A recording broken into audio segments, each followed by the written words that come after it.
Olá, querido ser humano, seja bem-vindo ao segundo episódio do podcast Ser Humana, transmitido por mim, Luciana Luz, compartilhando com vocês um pouco dessa minha jornada de um ser infinito vivendo temporariamente mais uma existência como um avatar humano. E minha intenção com cada episódio é que você receba mais um bocadinho de lucidez, de clareza, expanda a sua consciência sobre si mesmo, sobre as suas relações, sobre a infinitude da vida. Nesse avatar estou como terapeuta, psicanalista, hipnoterapeuta, apaixonada pelo inconsciente e por tudo que está oculto na psique humana. Eu costumo dizer que no teatro da vida meu interesse é pelo que está por trás das cortinas do palco da existência. E a base de inspiração para o meu trabalho é o psicanalista que eu amo, o Jung, com a sua célebre frase que até que nos tornemos conscientes, o inconsciente iria guiar as nossas vidas e nós o chamaríamos de destino. Aqui eu chamo de script. Como eu expliquei no primeiro episódio, que é o episódio 0, o meu desejo é que as minhas reflexões aqui possam te ajudar a acessar os seus conteúdos internos, o seu inconsciente. Este podcast é o resultado de mais de 3 anos de escrita no meu diário de autoconhecimento e expansão da consciência. Então, para não perder os próximos episódios, se inscreva neste canal, ative o sininho para ser notificado quando um novo episódio for publicado, curta, comente, compartilhe, para que possa contribuir com o despertar de outra pessoa, ok? No episódio anterior, nós começamos um papo super legal e profundo sobre a sensação de falta, a famosa escassez que acompanha muitas pessoas e também acompanhou a mim uma vida toda. Pessoas com esse sentimento têm uma percepção alterada da realidade. A gente enxerga, a gente sente a realidade de uma forma diferente do que as outras pessoas. Por exemplo, no relacionamento com a família de origem, pai, mãe, irmãos, a gente sente que as pessoas não nos compreendem.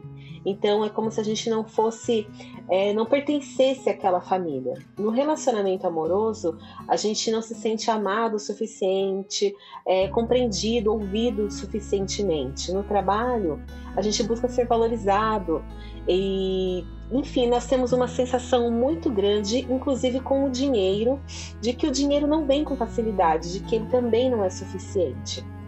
Percebe que é uma vida insuficiente? O que será que falta para pessoas como nós?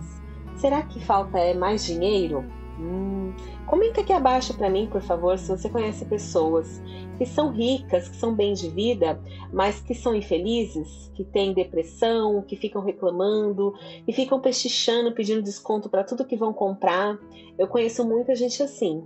Porque a ideia aqui não é reforçar a crença de que o dinheiro não traz felicidade, não é isso. A ideia aqui é que a gente possa refletir qual é a causa raiz desse sentimento de falta, de insuficiência que pessoas como eu e você provavelmente carregam. Se você não está acompanhando o que eu estou falando, assista o primeiro episódio, o episódio 0.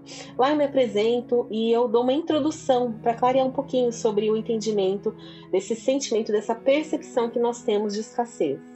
Eu fiquei de contar para vocês alguns insights que eu tive sobre a origem das minhas crenças limitantes acerca do dinheiro e sobre a minha convivência uma vida toda com essa sensação de escassez. Eu disse para vocês que as crenças limitantes estão ligadas a memórias da nossa infância e até mesmo à gestação das nossas mães.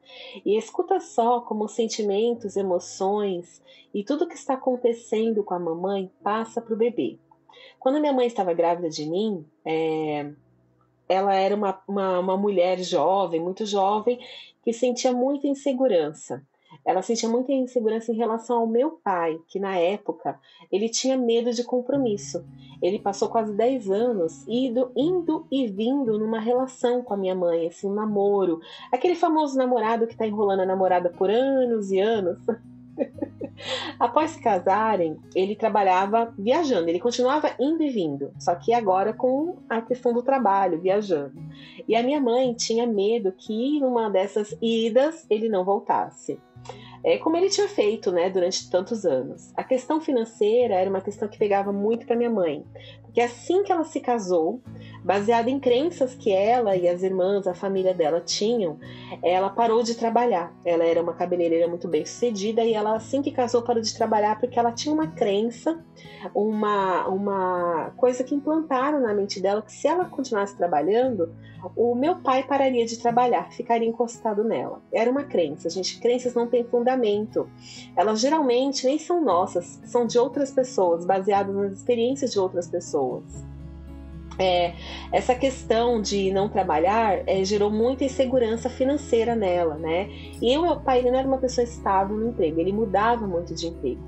Todo esse cenário eu vi, além de conversas que eu tive com os meus pais, eu vi numa constelação familiar.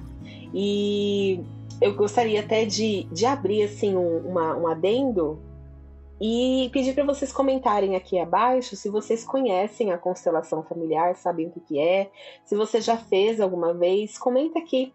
Vamos compartilhar aí aqui numa sessão de terapia em conjunto. E eu vou falar rapidamente, de forma bem superficial, o que são as constelações familiares, porque eu tô estudando, né? Estou fazendo curso de educação sistêmica, eu sou uma terapeuta sistêmica, e eu, aos poucos, nos episódios, eu quero ir conversando com vocês um pouco sobre constelação familiar. E aí aqui eu vou trazer só aqui algumas informações bem rápidas, tá? Então a constelação familiar, ela é uma ferramenta dentro da terapia sistêmica ou da educação sistêmica. Foi codificada por um psicanalista alemão chamado Bert Hellinger. Esse termo, gente, constelação, ele veio emprestado lá da astronomia, que antes de se tornar a ciência que nós conhecemos hoje, ela surgiu bem na era medieval como astrologia, que nada mais é do que observar os céus, né? Os astrólogos, né? Antes de serem os astrônomos, os astrólogos observavam o céu para identificar os astros, as estrelas, os planetas, os corpos celestes. E assim o ser humano foi dando símbolos, né? A palavra signo significa símbolo, e atribuindo significado a cada novo luzeiro, a cada novo planeta que era visto no céu, e buscando os padrões dessas formações, dessas constelações, né?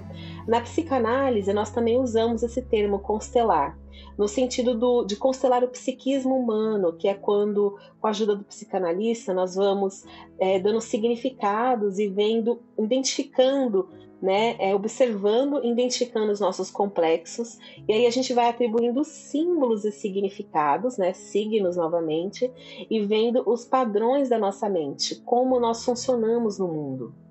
Assim é com a constelação familiar. Com a ajuda da consteladora, né, a gente vai observando a formação dos padrões familiares ancestrais do nosso sistema familiar no campo, e assim vai ficando mais fácil da gente identificar onde nós estamos repetindo os padrões familiares, vivendo em ciclos de sofrimento, ou sendo leais aos nossos antepassados, ou fazendo escolhas interessantes por causa de alguma dinâmica familiar que antes nunca tínhamos percebido. É como se realmente estivéssemos olhando para os céus, esse campo, né? É o céu, com auxílio de uma luz vinda de uma imensa lua cheia, vai clareando as nossas questões, vai colocando luz ao que antes estava escuro, obscuro, oculto dos nossos olhos. Porém, a gente estava sentindo a dor no nosso dia a dia, no nosso ser, né? Então, quem busca uma constelação familiar busca por causa de uma dor, de um sintoma. Bonito isso, né? Essa comparação da constelação com realmente a constelação dos astros das estrelas. Lembra que eu falei para vocês lá no início do episódio que eu sou apaixonada pelo inconsciente, por tudo aquilo que está oculto dos nossos olhos, porém a gente sente, a gente percebe nas nossas vidas? A constelação familiar é uma das várias ferramentas para a gente acessar esse inconsciente. Só que o inconsciente que a constelação traz é o inconsciente familiar e pessoal, tá? Existe hipnoterapia, existem várias outras formas de a gente encontrar esse inconsciente, né? Então, voltando para a minha sessão de constelação que eu comecei falando para vocês, me foi mostrado, né, no campo que havia essa dinâmica entre os meus pais, né? Então, a minha mãe com medo e insegurança de que meu pai não voltasse, então ela ficava o tempo todo durante a constelação olhando para o meu pai. durante a minha gestação e após o meu nascimento. Então, na constelação, dizemos a seguinte frase, né? Para onde a alma olha, né? Isso a gente faz constelação para justamente perceber para onde a alma das pessoas estava olhando. E aqui no caso, a alma da minha mãe olhava para o meu pai. E eu, como bebê, eu não me sentia vista e amada o suficiente. É engraçado isso, eu sei. A questão aqui não é como os pais amaram a criança, o que eles fizeram. A questão aqui é como a criança se sentiu, como que ela interpreta o que está acontecendo ao redor dela. É lógico que a grande maioria das mães e dos pais amam a criança, mas precisa perceber se a criança se sente amada, se sente vista. A questão é que esse amor, no ponto de vista da criança, não foi suficiente, não é suficiente. Isso aconteceu comigo e isso é muito louco, né? Porque é muito comum. Chegam muitas pessoas no consultório falando, alegando terem tido pai e mãe presentes, porém a pessoa vai falando e vai brotando do inconsciente a ferida do abandono, da rejeição, né? Porque a criança não sentiu que o amor dos seus pais, que a nutrição afetiva da mãe era suficiente. E isso gera uma dor, um vazio emocional, existencial, que a gente leva para a vida adulta, para as nossas relações interpessoais e para a nossa relação com o dinheiro, que é o tema aqui. Mas, gente, eu estou falando do dinheiro, da questão do sustento, da escassez, mas a gente leva essa sensação de vazio e de falta de nutrição para as nossas relações também, não só na relação com o dinheiro, né? E era aqui que eu queria chegar com vocês, era o ponto desse episódio de hoje, né? A causa raiz das nossas crenças limitantes acerca da falta do dinheiro. Então, uma das causas raiz, né, dessa sensação, dessa percepção de que tudo me falta, vem desse vazio emocional da nossa criança interior ferida, ou seja, não nutrida. E o codificador da constelação familiar, né, o Bert Hellinger, que eu falei para vocês, o alemão, ele compara a mãe à vida. E olha só como aqui vai ficando bem interessante, né? Como nós nos sentimos perante as nossas mães, quando crianças, né? Nós iremos nos sentir perante a vida. Olha só que profundo isso, né? Então vamos fazer aqui uma autoanálise, né?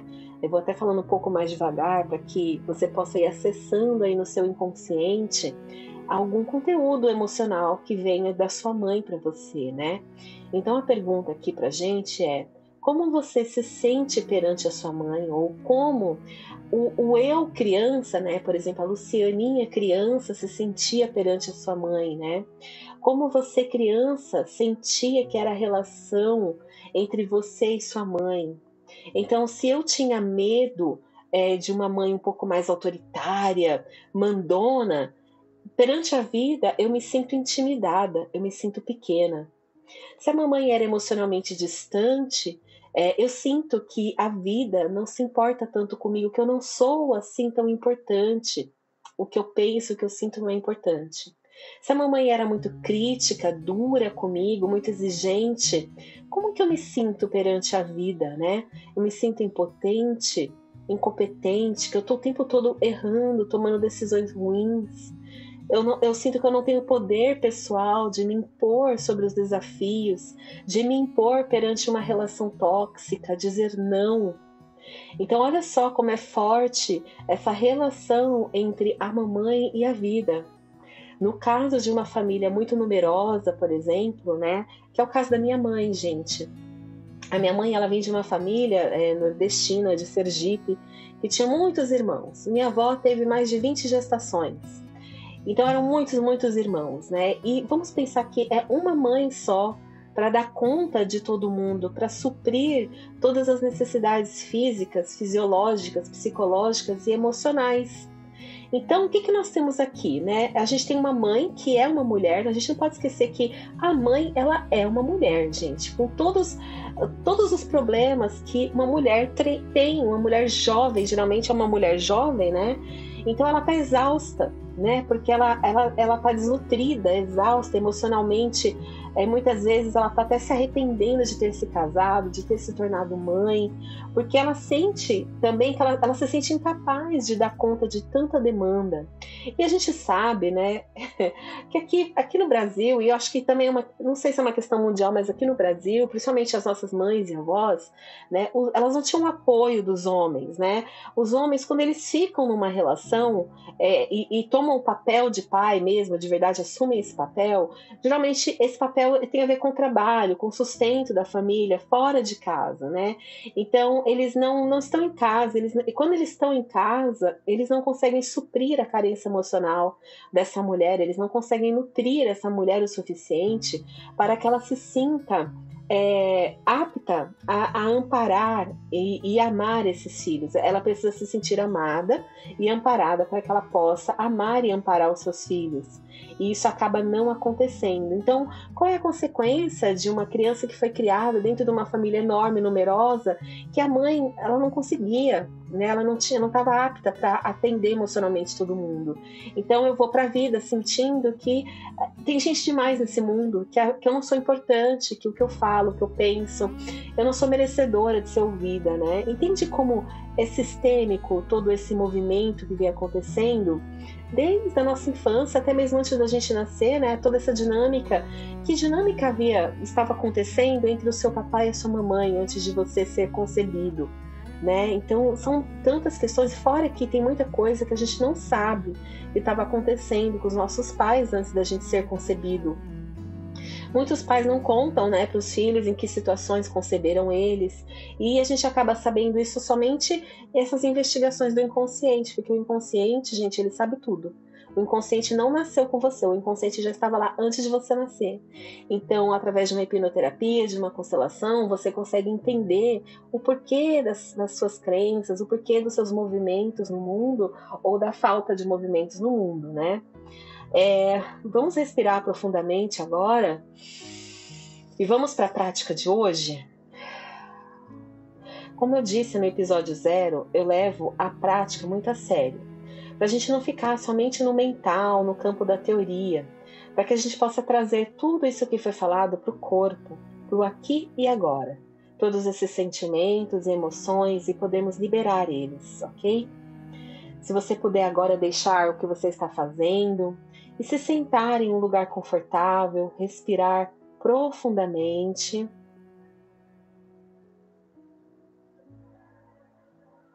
Sinta o ar entrar e sair, entra pelo nariz e solta pela boca. Esse movimento vai se acalmando a sua mente.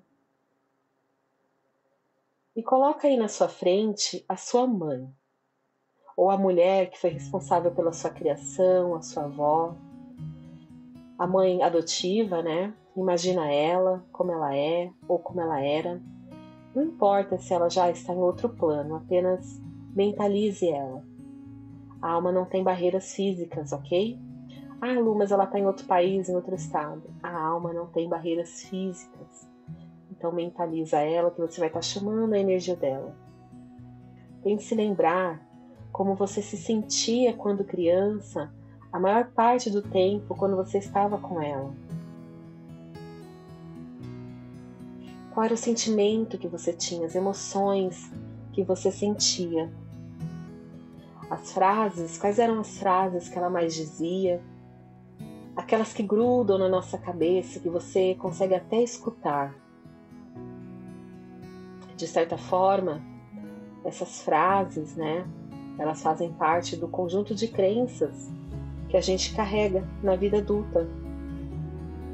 As crenças que ela tinha, não por mal, mas que eram o que diziam para ela, ou eram parte das experiências da vida dela. E aí ela acabou projetando essas crenças em você. A gente tem que lembrar que a vida dos nossos pais, ela foi muito mais difícil que a nossa. Muito mais difícil que a nossa. Dependendo de onde seus pais, a sua mãe nasceu, era um lugar muito complicado. Então aquela dureza, né, ela acaba passando para nós.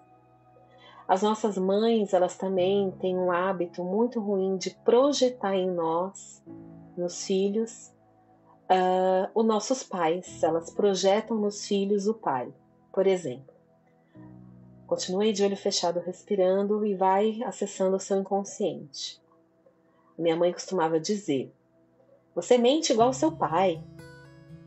Ou então ela dizia assim: o que você diz, o seu pai diz, não se escreve. Essas frases, quando ditas para a criança pequena, elas vão entrando em nós, porque são frases carregadas de ressentimentos e mágoas. Elas entram em nós, elas se aderem a nós e vão construindo quem nós pensamos ser no mundo. Você não é isso que foi dito de você, mas a sua criança introjetou isso e ela passa a sentir que ela é assim no mundo. Assim como nos sentimos perante as nossas mães, nos sentimos perante a vida. Como isso é doloroso e profundo. Vai respirando fundo, vai acessando essas memórias. Provavelmente, após hoje, o seu inconsciente irá trazer mais desse conteúdo interno para que você possa liberar. A liberação começa quando passamos a ficar consciente dos nossos processos, quando a gente entende a causa dos efeitos. Então, qual que é o nosso efeito aqui? Nosso efeito, nosso sintoma é a sensação de escassez, a ilusão da escassez, da falta. Então, nós vamos olhar para o nosso inconsciente para nós entendermos qual é a causa que gera esse efeito. É a lei da causa e efeito. A partir do momento que você vê a questão, você pode finalmente escolher soltar essa dor. Vamos fazer isso agora? Sim? Então, aí mesmo onde você está, de frente com a sua mãe, olhando para ela, para todas essas cargas emocionais pesadas que a sua criança carregou por tanto tempo e que agora você escolhe com seu livre-arbítrio devolver tudo isso para ela. Então imagina que cada crença que você carregou, cada coisa que era dela, que a sua criança achou que precisava levar para carregar para a mamãe, né? Porque talvez você tinha medo dela, ou dó, pena dela, achando que ela era frágil, coitada, doente, vítima de uma vida difícil, ou de uma relação tóxica, ou até violenta, né? Enfim, qualquer coisa que tenha vindo para você agora, você vai deixar com ela o que é dela. Então você pode imaginar com pedras aí pesadas que você carregou a vida toda, ou com malas, bolsas pesadas, grandes que a sua criança carregou até aqui, e aí você entrega isso tudo para ela. Ou vá colocando aos pés dela essas pedras, essas malas, e aí você vai dizendo as seguintes frases, vai repetindo aí comigo. Mamãe, deixo contigo o que é seu e fico somente com o que é meu. Esse peso que carreguei por tanto tempo, que definiu a minha vida, as minhas relações, as minhas escolhas de profissão, de curso, ou as não escolhas que eu fiz, eu não quero mais carregar. Devolvo para ti o que é seu. E sei que a senhora dá conta disso agora. Agora eu sei, mamãe, que você é capaz de carregar os seus conteúdos internos. E eu sigo para a vida mais leve, sem esses pesos. Respire profundamente.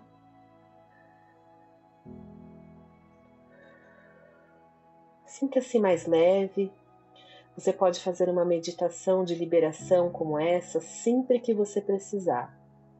Daqui a um tempo, caso o inconsciente traga para você outras crenças ou memórias, você pode novamente descarregar esses conteúdos emocionais que não são seus de volta a quem é de direito. Porque os nossos pais são adultos e eles podem lidar com essas cargas emocionais. Nós, a criança, o filho, a filha, somos menores. E quando alguém menor decide carregar algo que não condiz com seu peso e tamanho, aquele peso nos embrutece, nos tornamos duros, criamos cascas, nos tornamos pessoas complexadas, com sentimentos de inferioridade, ressentidas, complexos de não merecimento, com a sensação de escassez e de vazio em nossas almas. Tudo isso que falamos hoje faz parte do complexo materno. Segundo Freud, é o primeiro complexo humano, o complexo materno. Como carregamos dores das nossas mães, vamos para a vida adulta na postura de crianças feridas, carentes de amor de mãe, necessitando de nutrição, de colo, e vamos nos envolvendo com pessoas que se aproveitam da nossa dor, da nossa carência, e nos vemos em relações tóxicas de codependência emocional, financeira, com narcisistas, com pessoas que traem, com vários tipos de transtornos emocionais, porque nós carregamos primeiro esse transtorno. E quando nós temos essas experiências de que eu não sou amada o suficiente, eu levo essa insuficiência para todas as situações da minha vida. Até mesmo para a nossa questão de saúde, insuficiência renal, cardíaca, elas começam nas emoções.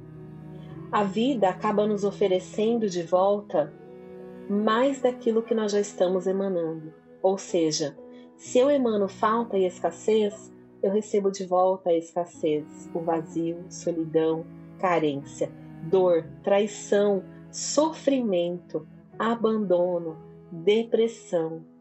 E assim nós não enxergamos o quanto a vida é boa, o quanto a natureza nos ampara, que há uma fonte inesgotável de amor e sustento dentro de cada um de nós.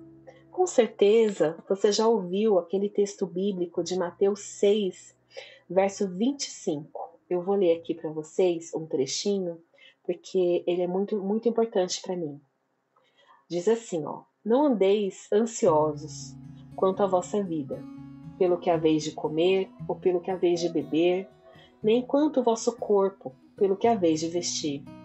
Não é a vida mais do que o alimento e o corpo mais do que as roupas?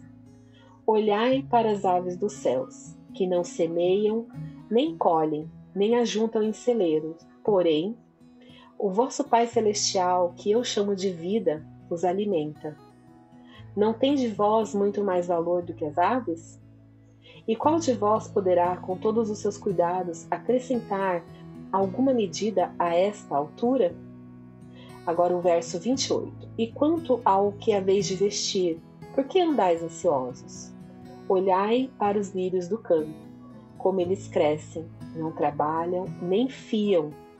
E eu vos digo que nem mesmo o rei Salomão em toda a sua glória se vestiu como qualquer um deles.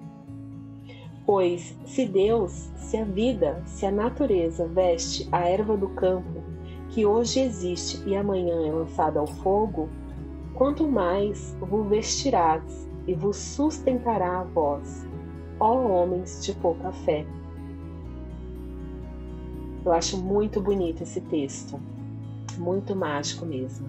Eu passei uma boa parte da minha vida lendo e ouvindo esse texto, mas somente agora, aos 42 anos, eu entendo e vivo de fato esse soltar, esse fluir desse cuidado da vida, da mãe natureza, ou de Deus, ou de como você chama essa energia que te ampara. Nos próximos episódios, eu vou continuar falando sobre essa questão da escassez e da confiança em algo maior, na confiança na vida. Não é um bate-papo gostoso?